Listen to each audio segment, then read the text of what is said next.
Millions of people have lost weight with personalized plans from Noom. Like Evan, who can't stand salads and still lost 50 pounds. Salads generally for most people are the easy button, right? For me, that wasn't an option. I never really was a salad guy. That's just not who I am. But Noom worked for me. Get your personalized plan today at Noom.com. Real Noom user compensated to provide their story. In 4 weeks, the typical Noom user can expect to lose 1 to 2 pounds per week. Individual results may vary. Ryan Reynolds here from Mint Mobile. With the price of just about everything going up during inflation, we thought we'd bring our prices down. So to help us, we brought in a reverse auctioneer, which is apparently a thing. Mint Mobile Unlimited Premium Wireless. How to get 30, 30, bit to get 30, bit to get 20, 20, 20, bit to get 20, 20, bit to get 15, 15, 15, 15, just $15 a month? Sold! Give it a try at mintmobile.com/switch. $45 up front for 3 months plus taxes and fees. Promo rate for new customers for limited time. Unlimited more than 40 gigabytes per month. Slows full terms at mintmobile.com. I'm Sandra, and I'm just the professional your small business was looking for. But you didn't hire me because you didn't use LinkedIn Jobs. LinkedIn has professionals you can't find anywhere else, including those who aren't actively looking for a new job, but might be open to the perfect role, like me. In a given month, over 70% of LinkedIn users don't visit other leading job sites. So if you're not looking on LinkedIn, you'll miss out on great candidates like Sandra. Start hiring professionals like a professional. Post your free job on linkedin.com/spoken today.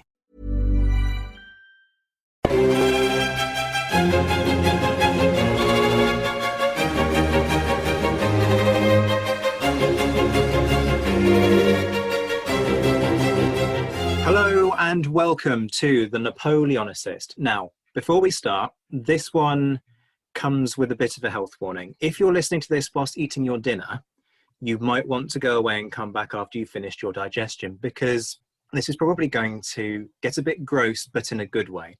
That's because we're going to be talking today about Napoleonic era surgery, medicine, and the human cost, crucially, of the conflict. Now, I'm massively lucky to be joined by Michael Crumplin, a retired surgeon and archivist and curator at the Royal College of Surgeons. He is the hugely respected author of a number of books on medical history, including Men of Steel, Surgery in the Napoleonic Wars, A Surgical Artist at War, Guthrie's War, The Bloody Fields of Waterloo, and Waterloo After the Glory, which was co-authored with Gareth Glover. Mick, it's great to have you on, even though I'm not sure my squeamishness in A-level biology dissection is going to stand me in good stead for this. How have you been? Oh, fine, thank you. It's very good of you to arrange this, Zach, and I'm pleased to get the opportunity to speak out for the much suffering soldiery of our British Isles, and also, of course, the medical staff who endeavour under great odds to try and undo the damage inflicted on them. Thank you. No, it's my pleasure. I mean, we've been talking about this for a while, so I've been keen to actually realise the opportunity to interview on this. Let's start with you, first of all. What drew you into writing about surgery during this period? Well, I think as a teenager, I was always very interested in the Georgian era and its military, both naval and in the British Army. And when I did medicine, there wasn't much time for anything else, but I realized there was going to be a very suitable blend of surgery, medicine, and the British Army and the Royal Navy. And I think that came together eventually in a book I wrote called The Men of Steel, because both patients and surgeons had to be very tough to deal with this. And also the implements to kill are not sometimes unlike the instruments to mend. So it seemed to be an appropriate thing. And I think the overriding issue that I had was that a great deal of mediocre and very good military historians had simply no concept of the suffering and the darker side of war. And you know, it just is such an omission, because if anyone here of us had been on those, for instance, the Battle of Waterloo or Leipzig or anywhere, we would have been absolutely horrified about it. And as you know, men didn't talk very much after their wartime experiences, particularly in World War I. And that again is a pity, because if the politicians were put in the front line, they might bend their strategies in different directions sometimes. So I think medicine is an important part of military history. And as you say, there is this striking void when it comes to Napoleonic history, in contrast to, for example, World War One, which you've mentioned already, where we have been talking to a degree about this. I mean, obviously, post-Crimean War, we start to talk about Florence Nightingale, and so it sort of moves a little further out, more sort of centrally from the periphery than it is during this period. So your work, in my opinion, and it's only my humble opinion, has filled a really important void that was at the heart of this. Shall we start with the nature of what surgeons are doing during this period, because it's pretty horrific stuff. So for those who aren't familiar, give us an idea of how these operations are actually carried out. And to our listeners, this is the point where you're going to want to hold on to your stomachs. Well, I have to say that I'm always a little bit careful not to overshock people. And of course, presenting people with horrific data is another reason why it's never been done. The other, that a lot of medics have never written about things that they ought to have done. But I suppose the commonest procedure in surgery after a battle is looking at a wound, if the patient survives, and stopping any immediate hemorrhage with instruments, ligatures, or just simple digital pressure, and bandaging them up, because there is nothing more comforting to a wounded serviceman than to have his wound covered, stable, and not bleeding.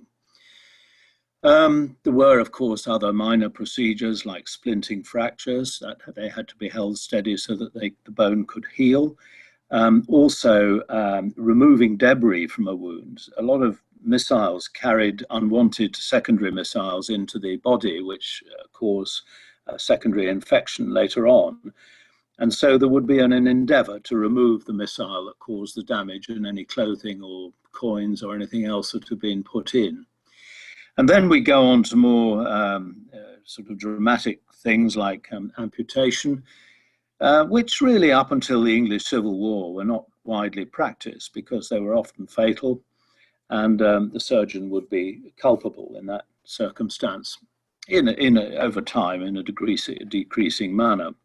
But in these Napoleonic wars and the wars against Republican France, there were many bad injuries caused by civilian problems, and also, of course, ordnance and musket balls and case shot.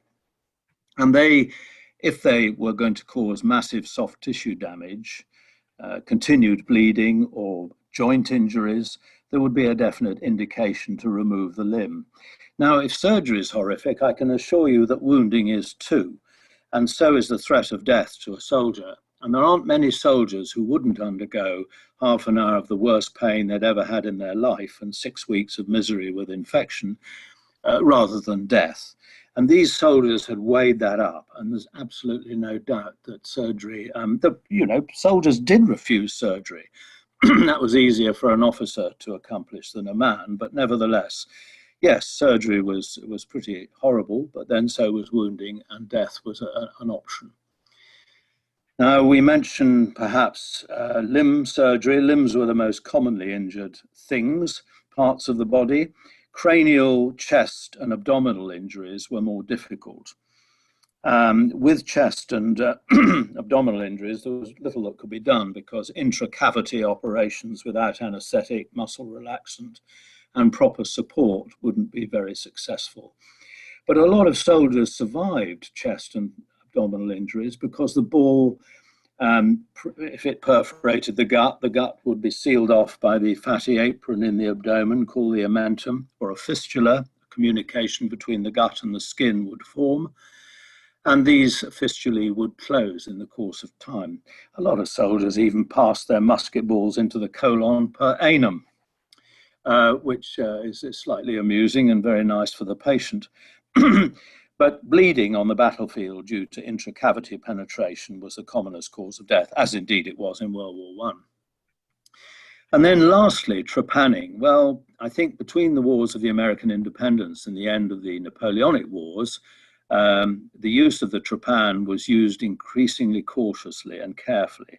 And there was a surprising amount of understanding amongst the better surgeons of when to apply a trepan, when to make a little neat hole in the cranium so that you could get access to bleeding or elevate a depressed fracture. And by the end of the war, trepanning was often successful. There were some remarkable results. So that briefly covers some of the procedures that could be done. There were many other procedures like repairing the windpipe after suicide attempts and so forth, which were very remarkable in many cases. I think one of the biggest problems with surgery at this time is we do not know what the average regimental or ship surgeon was like. There was no quality control. But I've read so many diaries, so many accounts of surgery, I'm quite convinced that it would follow the bell-shaped curve. At one end, you've had absolutely natural surgeons like Guthrie and Larrey and people like that. And at the other, you'd have people who are alcoholics who couldn't lift a knife for the love of money, you know. So most of them were fairly decent chaps who did their best. It's jolly difficult to be on a ship or in a regiment if you're not going to give of your best. And I think so that really puts surgery in perspective. And I'm sure the readers realise there was no anaesthetic. Alcohol was not given prior to surgery or during it. It doesn't help. It's not an analgesic.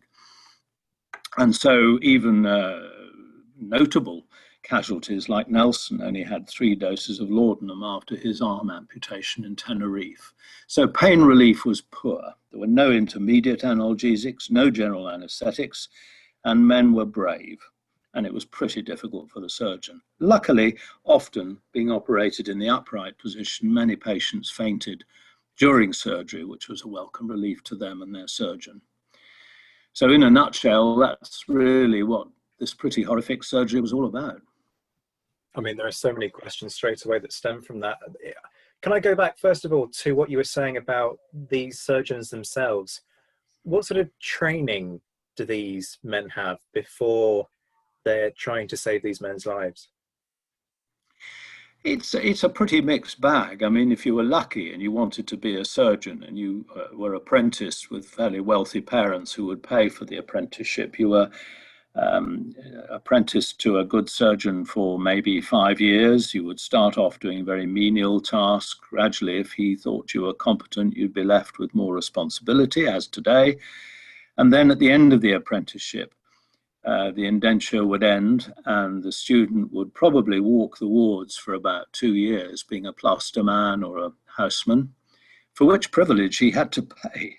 And then during that period or during apprenticeship, he could go to courses of lectures in anatomy, pathology, materia medica, midwifery, and so forth. And indeed, a lot of these surgeons who were away in the armed services for years had to go and refresh themselves back into civilian life afterwards by repeating the lectures and so on. So basically that was it. And at the end of it, there was an exam. I've been the senior examiner at the Royal College of Surgeons and was very interested in examinations. And I think that it was pretty rudimentary. You had 10 examiners sitting in a semicircle round you, and one of them would take you away and ask you a few questions, and then you would be had to produce your evidence of training, and that was it. So you got a diploma, not a fellowship as today, with more formal and written exams. So that was the training, and you could train under an apothecary rather than a surgeon. And it again, like today, it depends very much who your trainer is. If he's a good leader, course leader, you will learn, but you have to have some competence as well. And are these men respected within their regiments because of their ability to save a life, or is there evidence of surgeons who weren't particularly good at their job being resented within their unit? Do we have any evidence of that kind of thing? Surprisingly little. It's rather like PTSD and combat stress. We don't know an awful lot about it because I think most of the time people learnt on the job. And to be fair, the best training school for a military or naval surgeon, particularly a military surgeon, was at war. He soon had to become competent. And I think there would be mutterings to the commanding officer and to the principal medical officer on the field if he wasn't competent. It seems to me that most of the medics were respected and treated fairly decently, not as gentlemen. I mean, they were really regarded as civilians in military clothing until I think 1795, when proper ranking and uniforms, better pay, better pensions, reasonable terms on length of service came in. So I think that it was a mixed bag, but you wouldn't last long on a ship or in a regiment if you were very alcoholic or very incompetent. And let's face it, some of these guys would be better at physic than surgery, and others.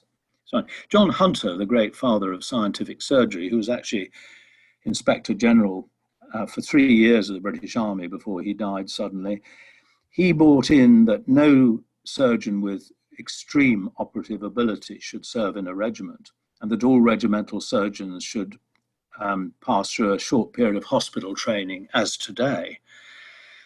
So the quality control until Hunter was pretty awful.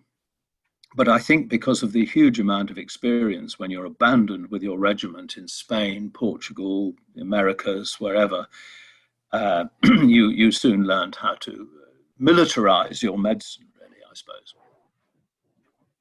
So if you were going to receive any of the wounds that you talked about a few minutes ago, is there a preference? Are there certain wounds that if you got it, you'd go, oh, well, you know what, I got off lightly there, as opposed to others because of the medical procedures? Well, I think sort of wounds I would, in brackets, like to receive would be soft tissue injuries that didn't damage bone, because bony infection and non-union and malunion of fractures was a huge problem, as you know. Sepsis was inevitable, but head and neck wounds, if slight, were good, because head and neck has a terrifically generous blood supply, and therefore things heal well. And I think I would much rather have a wound of the arm than the leg. There were twice as many leg wounds as arm wounds in surviving casualties and during these wars, which is always interesting, and it's probably because of falling shot and low aim. So I prefer an arm wound, a slight face wound or head wound, and certainly something that didn't damage bone. And what were survival rates like? Because my admittedly limited understanding is that because primarily due to infection, survival rates weren't brilliant, and you have issues with the lack of disinfectant.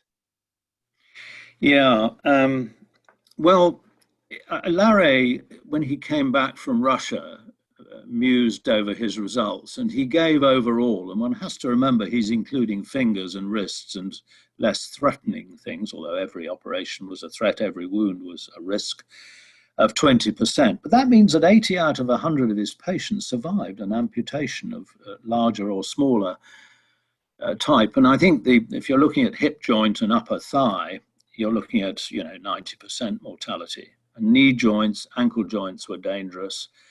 So on the whole, the results were better than you think. But surgeons were attuned to disaster and disappointment. And I can tell you, as an ex-surgeon, that when you lose a patient from an unexpected problem, which you tried to avoid, it is a very harrowing encounter. And it must have been more so then, but then they were used to it. It's like comparing soldiers of today with 200 years ago. They come from a different socioeconomic group. They expect more. They're fit when they start, and they expect 100% attention from a good medical team when they're injured. Infection was very common, but it didn't necessarily kill you. I'm sure you're probably aware of the phrase laudable pus. Laudable pus, praiseworthy pus. This is when you've survived long enough for the infection to consolidate, collect all its dead tissue together, the body's overcome it, and it's ready with an abscess or a deep infection, and you've survived. So when you get pus, you've survived infection. I can't give you the actual survival rates of sepsis because it would vary tremendously between a severe intra-abdominal wound and a minor wound after a flesh wound of the arm. But the mortality would range from 0 to 100%. So, but it was very common. Infection was very common. And does that play a factor in aftercare? Is there sort of an inevitability of infection, bearing in mind the lack of understanding about what we now consider to be basic routine hygiene methods like washing hands and so on? If you had an amputation, would you likely be resigned to a strong probability of infection, or was it considered to still be a lottery? Oh, the former, definitely. I think infection was expected, particularly with bony or injuries, or injuries that had a lot of tissue destruction, because what was not appreciated was that in modern military surgery, you have to, what the French call debride, or radically remove every bit of dead or dying tissue, which the anaerobes, that is the bacteria that thrive in a non-oxygen environment, can thrive on. So debridement was discussed briefly by Larrey, but there's a big misconception that it was widely used. In fact, in Britain, the use of debridement was not written about at all very much, really. I guess there were more fastidious surgeons who would clean out the wound better than others, you know. But no, the principle of debridement wasn't there, and infection was very much an expected issue, I think. I've heard a myth that salt was known of as a disinfectant, but only used sparingly. Is there any truth in that? Never read about that. Some people say the same thing about alcohol slightly later than this war. I mean, salt will be a hyperosmotic thing, which will draw fluid out of the wound. I suppose it could help in that way. But no, I mean, the main combatant technique and theory of the gaining of sepsis in patients was based on Galen's four humours. And bleeding patients, making them sick with emetics, or giving them diarrhea with cathartics, was a very common way of pretending that you could avoid sepsis. And it was called the antiphlogistic regimen, which was a low diet, which was sago, rice, bread, milk, that sort of thing, no alcohol, greens or vegetables, plus regular bleeding of the patient, venipuncture, and emesis and catharsis. And that was thought to lower the chances of a patient's getting infection. And again, as you probably know, bleeding was being phased out from 1830 on. So it was still pretty commonly done, especially for head and chest injuries in the Napoleonic Wars. I mean, it seems slightly mad that you have a patient who's ill, and one of the medical logic for some is to remove blood from the patient in a time where now we know how vital blood is. But as you say, it goes back to the four humours, doesn't it? Yes, Galenic medicine. But they knew nothing else. It's quite interesting. You occasionally read of an observation that, I mean, there was one fellow in some part of the Peninsular War, I forget where, but he was so worried about the transmission of a particular kind of sepsis in his wounds that he put patients that were not dressed by the same technique next to ones that had ordinary technique, and some of them missed out on infection, but it was never written up. And they knew about contagion. They knew that one, you know, if you remember the outbreak of anaerobic sepsis in Bilbao in 1813, they knew that was, they knew to isolate people as they did with the plague in Egypt. So there was an isolation policy. But they thought it was something in the air, the miasma, rotting vegetation in swamps, all this sort of thing, emanating from the great term of malaria, of course, from the Romans, bad air. So really the transmission by bacteria was not yet understood. There were ideas about it, and separation and good ventilation and enough bed space. But once a bad you know, all these theories that you read about in the books, you know damn well that when these guys got on campaign, everything went to the birds. You know, there was so many casualties, not enough doctors, nobody with the right authority, you know, because, you know, medics didn't have much authority at this time. They were very much subservient to their commanding officers, which is a big problem sometimes. So in the Peninsular War, obviously there are issues with supply of even basic things like rations for troops. Do you have regimental surgeons complaining about the fact that Wellington isn't clued up about medical needs, or do you feel that Wellington understood issues of medical supply as much as other areas of supply? As a commander, I think he was Wellington, first Duke of Wellington, was probably the best doctor in the British Army for several reasons. One is he did care about adequate number of surgeons. He did care about provisions. You know well the stories of his provisions with difficulty in the Peninsular War, decent clothing, particularly moving men out of situations. I know it didn't go very well at Burgos, but, if you move men out of that, less people die. He wouldn't take on something that he wasn't pretty sure of winning. And that's why he was a popular guy. And he was pretty distressed when there were large loss of life at some of the sieges, which always worried him, of course. So in the way of preventative medicine, Wellington was very, very good. And he was more consistently efficient with the health of his troops than Napoleon, who was intermittently interested. But there were problems because there was never enough transport for the wounded. And you know the row that Macgregor got into in 1812 when he pinched some commissariat transport for the wounded. And Wellington lost his rag completely with him. But that was soon forgiven. But there was never enough transport for the wounded, because these huge numbers of wounded had to be taken away, and many of them died through lack of transport and adequate removal, which is sad. I want to talk to you a little bit about disease, if I may, because the common misconception for this period is that most men died in battle. And of course, once you start to read in some depth into things like casualty lists and returns of the dead and so on, it quickly becomes apparent that, if anything, disease is really the main killer. So what treatments were there for the ailments, and actually what were the most common ailments that these soldiers are suffering from? Well, I think up until the Franco-Prussian War, disease was the biggest killer, as you rightly say, and then it reversed. The commonest sort of admissions to hospital were seasonal illnesses, but particularly bowel infections, which had a relatively low mortality, but caused a great deal of discomfort and unwellness. And then febrile illnesses, which were ill-defined. Some fevers like plague and smallpox and benign tertian malaria were well recognized because clinically they presented in an obvious manner.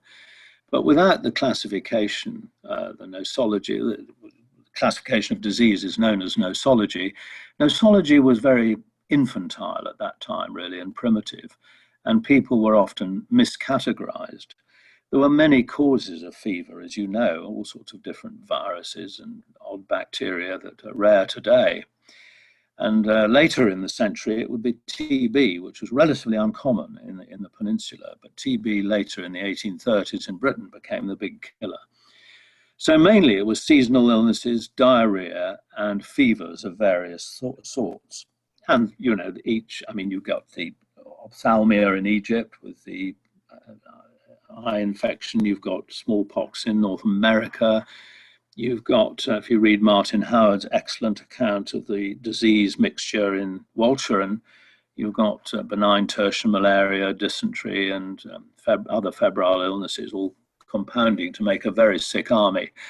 And the actual figure, if you look at peninsular figures, is that about 1 in 5 soldiers died in combat only. So 4/5 of the deaths were due to disease. And of course, one mustn't forget heat stroke, climatic conditions, poor clothing, like in the retreat to La Coruña. And starvation was another problem too, both the civilian and the military.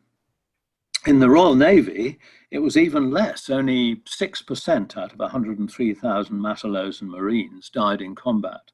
So shipwreck, fire, explosion, foundering and accidents and disease were the common killers there. So it's a very important point, this. I mean, I've always been aware that surgery is quite a small part of medicine, and perhaps least important. If you cured everyone of illness and lost all the surgical cases, you'd still have a good fighting thing. But of course, as you realize, surgery is a much more dramatic and interventional treatment. So it's much more interesting with instruments and surgical training and surgeons' personalities and the way patients handle their wounds, which is very varied. You mentioned earlier about malnutrition.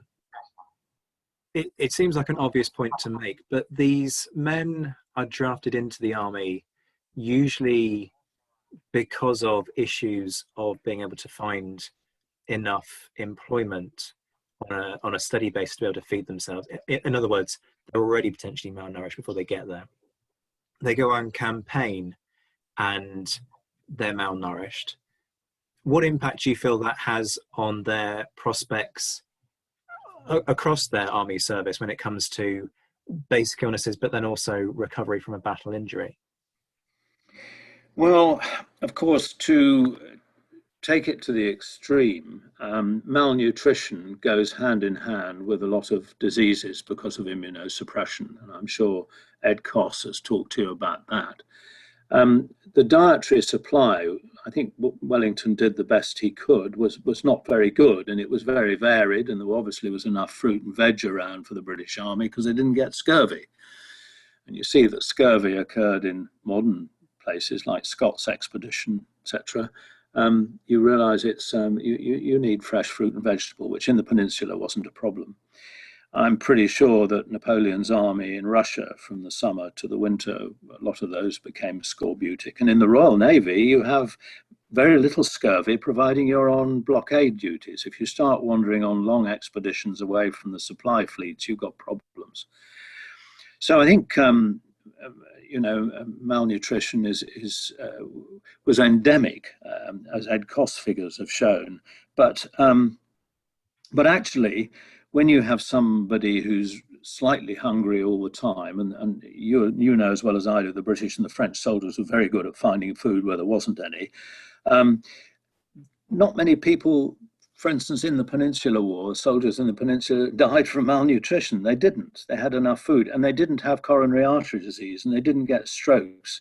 Admittedly, they didn't live long enough to get those diseases, but atheroma was not a problem.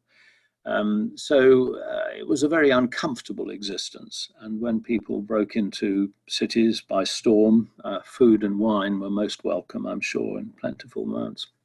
Yeah. I feel we really should talk about mental health as well. There was very little recognition of what we would today recognize as PTSD, although that's not to say that as a condition, it didn't manifest itself, even if people didn't recognize it as PTSD. I mean, certainly I see court-martial cases of people who are found wandering the countryside, having abandoned their unit in combat. And reading through the court transcripts, it feels like sort of classic, what we would today describe as PTSD. So what appreciation was there of mental health disorders, and how were they dealt with by the army? Well, melancholy and homesickness were recognized. Also, stress, irritation and fighting and murder. Suicide, more common in the Royal Navy than the Army, possibly because of the enclosed space in which the Navy had to form relations on a continued basis. Very little reference in all my reading at all. You're quite right about desertion, and of course that mimics what happened in World War I, sadly. But I think there were a couple of things which are worth remembering about mental health. One is this was the best buddy system in the world.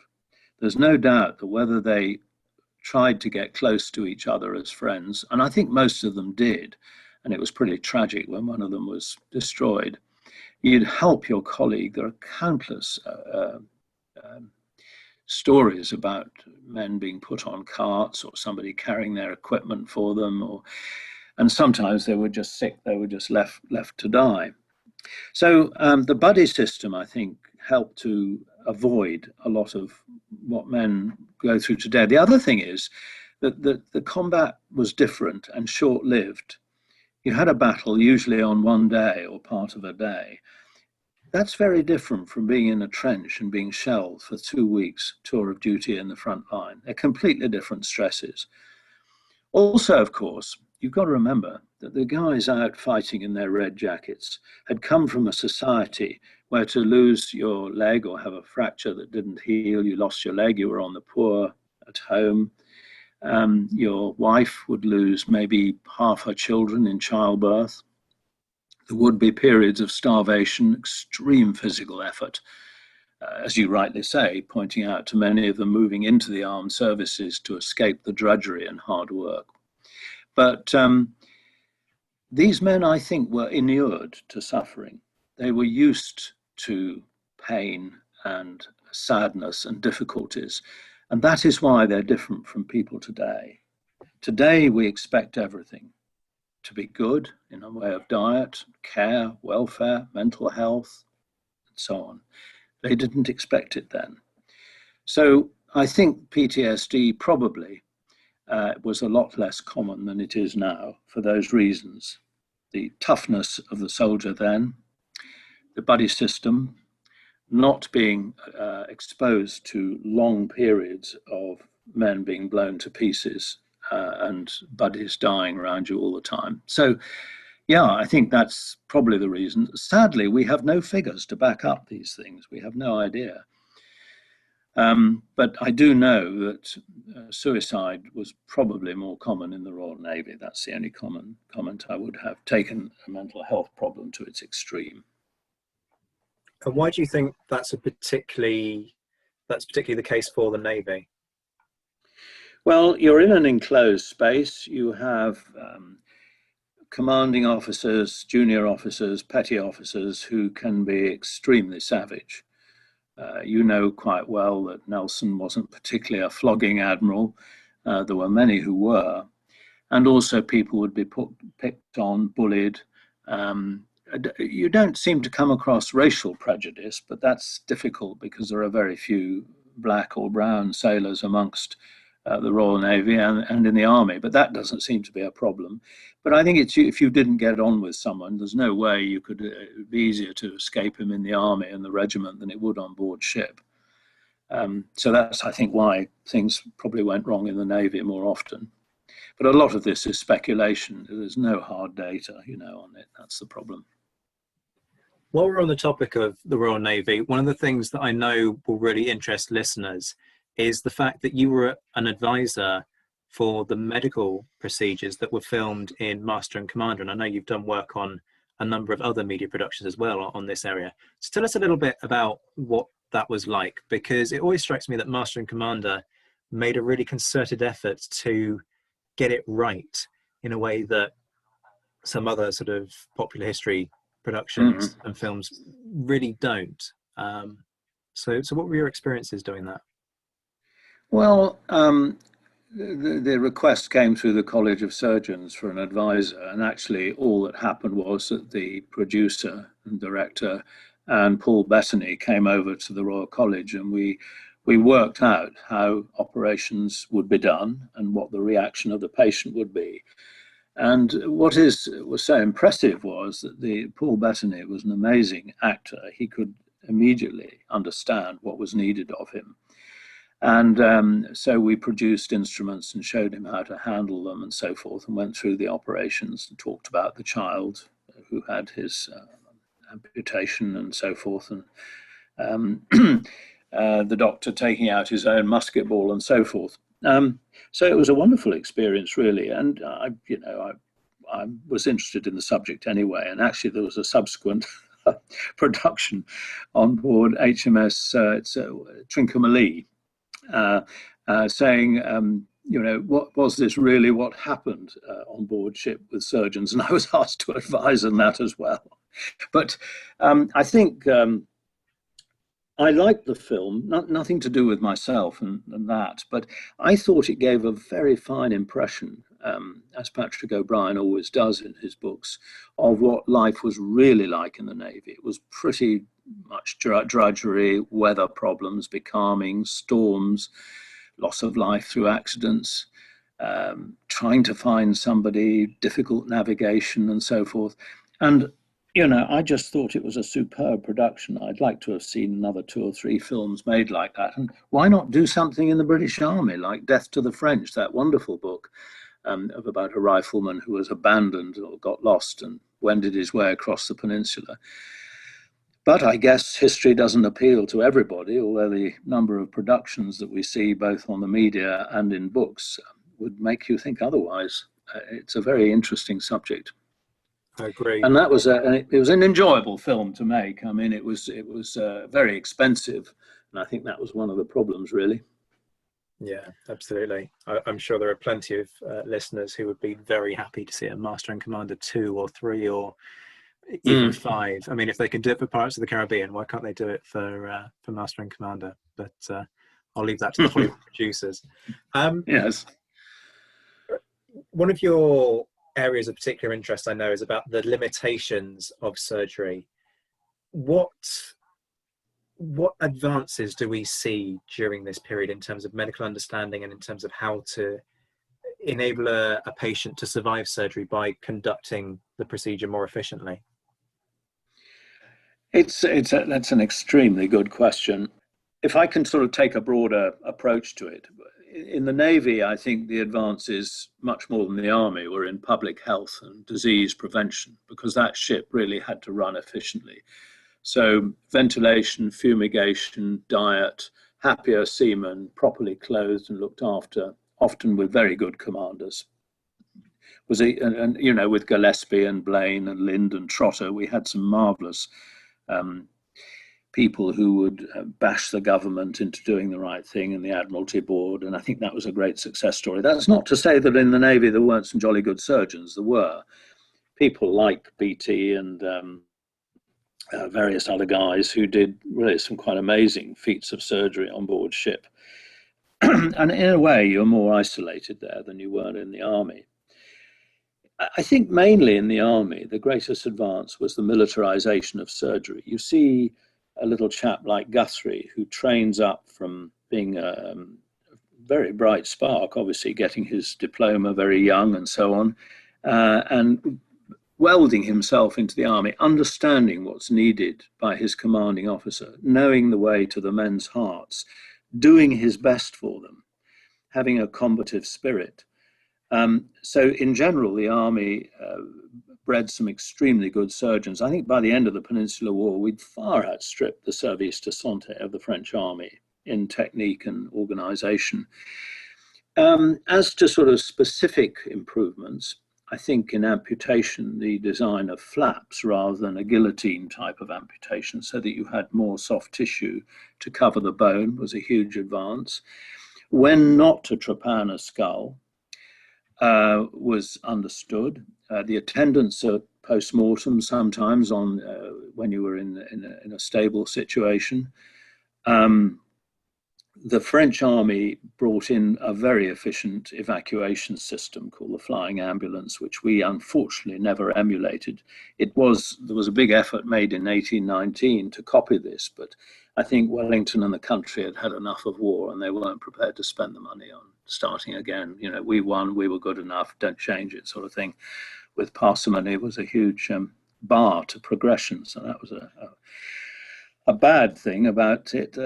What other operations? I suppose, again, Guthrie was a prime example of breaking all the rules. I mean, after Ciudad Rodrigo, he withdrew all his patients away from major hospitals where infections and contagion would soon gobble them up, and put them into small villages away from the main town. And that was breaking the rules, and he got told off for it. But he was right, and it was conciliated that he was right afterwards. So isolating patients, preventing disease, a few operative things. Larrey had a particular way of disarticulating the shoulder. And really, not a huge, you can't really make a lot of surgical progress until you can put the patient to sleep and fight off infection. But I think there's no doubt that the results, the mortality amongst all brought in alive after Toulouse, the officers had a mortality of 8% and the other ranks of 12, which is really quite amazing. I mean, you think, I know there are a lot of minor wounds, but don't forget also a lot of people with minor wounds didn't go to a doctor. So I think it's probably fair to say that by Toulouse, everything was as in good shape as it could be. And then everything went downhill towards the Crimea, where everything went wrong again. So we did learn. You can just show by results that things were improving. And if I can pick up on what you said there about minor wounds and the fact that actually quite a lot of these soldiers, if they had a minor injury, wouldn't present themselves to their regimental surgeon. What techniques did people have if they were going to I'm reluctant to use the word self-medicate, but sort of self-treat, if you will? Well, with minor ailments, that was just, you just put up with them. I think with, say, a finger was shot off or something, you'd probably go to the RMO and have it bandaged up, and he might look at you once or twice. But essentially, you might not even figure in statistics. That's something else that Guthrie did that hadn't really been properly done before. He kept results. He even did a trial on non-amputation for femoral fracture. So he was, I hate to keep quoting him, but he was so outstanding that he led other people, and he printed his results. He wrote home and publicized it all he could. So I think statistics are really important, because you can show how bad results were at the beginning of a conflict and how they improved by the end. And I think there's a little degree of public health, good nutrition, prompt treatment, knowing when and how to amputate, and not to be gung-ho about things. And perhaps have a good senior surgeon. If you're an assistant surgeon to a battalion, you learn a lot. There's a lot to do. I mean, there were hundreds queuing up in various peninsular battles awaiting amputation. The experience must have been phenomenally good. Mick, it's been absolutely fantastic talking to you. I know everyone is going to want to read up more about this. Tell people where they can get your books, because there are quite a few of them. You've mentioned Guthrie a great deal, which I know you've written on. So where can they find your books? Well, Men of Steel went out of print some time ago, but Chris Buckland at Naval and Military Press has decided to, he rang me up and offered to reprint it. It's not quite, some of the illustrations aren't quite as, they're a bit dark, but it's good. It's a good reproduction. Men of Steel, so you can get that from Naval and Military. I think he's going to do Surgical Artist at War, because they've run out too. And he's got some copies of Guthrie's War, and then the Bloody Fields of Waterloo, Ken Trotman, and the latest one is Helion Press on Waterloo After the Glory. So, yeah.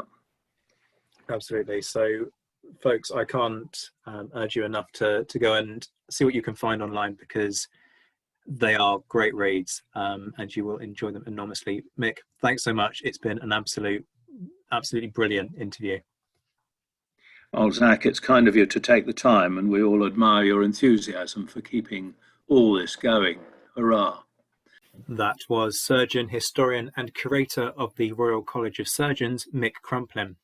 You can follow Mick on Twitter at Michael Crumplin, and as you've just heard, his books are available to order online now. If you're a regular listener, you'll know the drill. The conversation continues online. On Twitter, search for @ZWhiteHistory, and in the forum at www.thenapoleonicwars.net. Post your comments, questions and requests, and I will get back to you. Equally, please take time to like, share, retweet, and leave reviews on your preferred podcast platform. It all helps. There's a lot to look forward to on The Napoleonicist. Next time, I'll be talking to Andrew Dismore and Mark Thompson about the lines of Torres Vedras and the organisation that seeks to restore the fortifications and educate people about this important element of the Peninsular War. I want to take a moment to also make you aware of another initiative which I'm very proud to be a part of, so apologies for the quick publicity poll here. Starting in October, I will be co-presenting a brand new podcast called Khaki Malarkey. This is a weekly military history review podcast where we'll be taking recent publications and talking to their authors about their research, experiences, and the wider context of what they've been writing about, and crucially, giving you a bespoke discount code so that you can enjoy some money off the titles that we feature. I'm hugely lucky to be working with the brilliant Olivia Smith and equally brilliant Phoebe Style on that venture, which is affiliated to the British Commission for Military History. So, if you're up for more military history, or fancy widening your knowledge by listening to something that covers all periods and aspects of military history, then definitely give us a go. We are on Twitter at Khaki Malarkey, and we will be on all major podcast platforms. And the prequel goes out on the 29th of September, ahead of our first proper episode on the 6th of October. This podcast will be back on the 7th of September for that special feature on the lines of Torres Vedras. But until then, I'm Zach White. This has been The Napoleonicist. Take care, my friends. Stay safe. Socially distance where you can. And as always, thank you for listening.